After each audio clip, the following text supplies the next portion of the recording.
Welcome back to Morning Joe. Joining us now, member of the Judiciary and Foreign Relations Committees, Democratic Senator Chris Coons of Delaware. Senator, I guess I'll let you take your pick, and I'm dead serious. If you had a committee meeting today, foreign relations, what would be top priority on the list, Iran or China? Or something else? Well, Mika, we do have a Foreign Relations Committee meeting today, and I'm giving a speech this morning in front of the Council on Foreign Relations, and China is the topic of both. On the committee, we're hearing about 5G and the ways in which we are in a critical competitive race to deploy the next generation of information technology and what that's going to mean if the United States is not in the lead, and the threat that Huawei, a very large Chinese telecom company, poses to our ability to securely communicate in this decade. And this morning I'll be talking about a recent trip that I led, a congressional delegation to China, Japan, South Korea, and Taiwan. I'm frankly very concerned about this trade war, the tariff war that President Trump has launched without a strategy or a clear off-ramp. Let's be blunt, it's a tax on the American consumer and the American manufacturer. And he's getting very tough with the American consumer and manufacturer, who's paying about $1.4 billion a month in new tariffs. So what is the impact of this? But even more, at this point, are you concerned the president's kind of going off on his own? Because I can't imagine there are economists and experts around him saying this is what you should be doing. And then I wonder, is he being deliberately destructive? Because I don't see the upside of this. And this president seems to be day trading on a very surface level, like somebody who reads literally headlines from 20 years ago and acts on them. Well, the one consistent position Donald Trump has had over decades is that he's always been a protectionist, someone who wanted to use tariffs to go after either our allies or our opponents who had trade imbalances with us.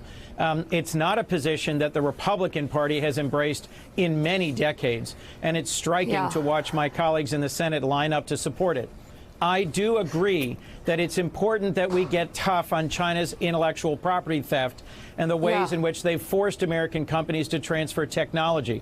But I strongly disagree with the way he's been swinging the club of tariffs wildly, hitting our closest allies, Canada, the United Kingdom, Germany, Mexico, Japan, on his route towards a conflict with China.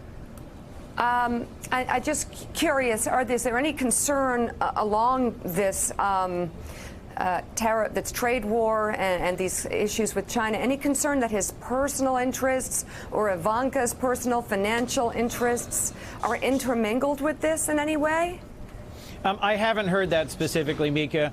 This is a president who has significant ongoing personal economic interests that, as you know, many of us have challenged with an emoluments clause suit that says, as president, you shouldn't be gaining benefit economically from foreign powers. But I haven't heard that raised as a challenge to his tariff policy.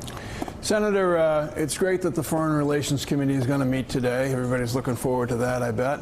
But let me ask you something. Front page, New York Times, above the fold, 120,000 troops proposed to send to the Middle East, the United States.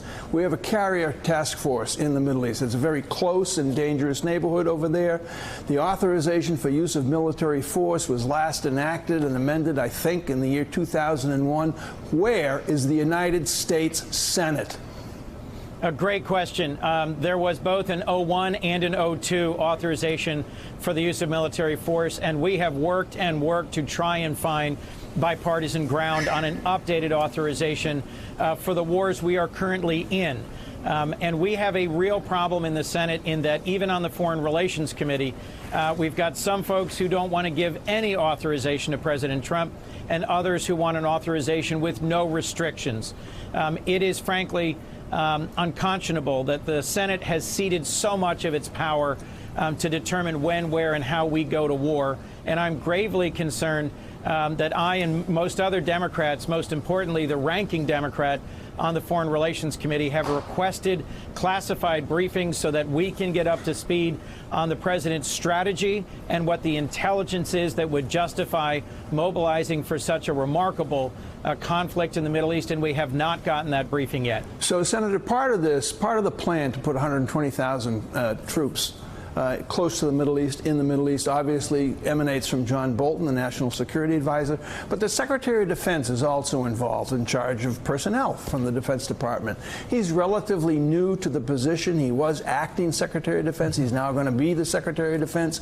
His track record at Boeing is left open to some question, given what's happened at Boeing. What's your level of confidence in the incoming or new Secretary of Defense? Well, I've only met Secretary Shanahan a couple of times. I have not had the chance to hear confirmation hearings with him yet. He certainly is an experienced industry insider, but he's not an experienced military leader. I had enormous confidence in Secretary Mattis, who I think was widely and well respected, not just in the Senate and in our armed forces, but globally. And let me remind you that Secretary Mattis abruptly resigned when President Trump abruptly announced a plan to withdraw all of our troops from Syria. If we have a president who abruptly decided to withdraw our troops from Syria on a call with the president of Turkey, and is now equally abruptly planning to deploy 120,000 troops back into the region, my core question is, what's our strategy? We don't have a Secretary of Defense who's a decorated four-star Marine Corps general with decades of military leadership experience, and we don't have a national security advisor with comparable significant national security leadership experience. The president did benefit from such a team in his first couple of years, and he did not launch any major new wars. I'm gravely concerned that we've got folks who are encouraging or tolerating his bumbling forward into a major deployment into the Middle East without a clear strategy. So, Senator, we've been talking about this New York Times Iran story this morning on the front page in the context of other moves made by this administration. A year ago, of course, the president withdrew the United States from the Iran deal. Just last week, Iran said it may withdraw itself from the Iran deal with the other partners around the world. We talked about moving Carrier Group into the Gulf. For people watching today at home, how concerned should we be about the steps we're hearing toward a conflict with Iran? I think we should be significantly concerned, because if we know one thing about President Trump, it's that he's an unconventional president. He is our first president with no prior military or elected leadership experience, and he has now a history of taking conflicts and ramping them up very quickly. And then sometimes ramping them right back down equally quickly. I'll remind you that his confrontation with Kim Jong-un of North Korea got to the point where the entire world was tuning into their televisions daily to see if there'd been a missile launch.